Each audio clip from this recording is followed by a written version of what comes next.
రైతు కమిషన్ సభ్యులు గడుగు గంగాధర్ కరీంనగర్ జిల్లాలో వ్యవసాయ ఉద్యాన శాఖల అధికారులతో కలిసి రైతు సమస్యలపై సమీక్షించారు. ప్రస్తుతం కల్పిస్తున్న రైతు పథకాలు సద్వినియోగం అయ్యే విధంగా కృషి చేయాలన్నారు.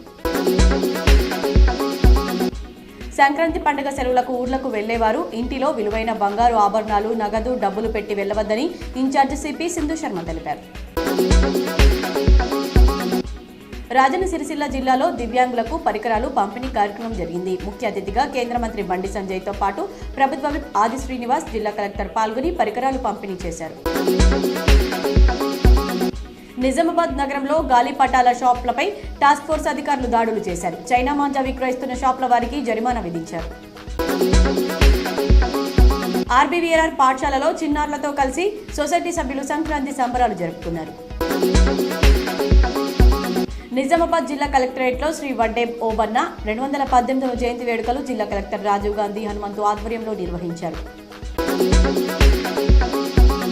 భారత ప్రభుత్వం ఆధ్వర్యంలో వివేక జయంతి సందర్భంగా జాతీయ యువజన ఉత్సవాలు నిజామాబాద్ జిల్లా అధికారి శైలి బెల్లాల్ ఆధ్వర్యంలో జరిగింది.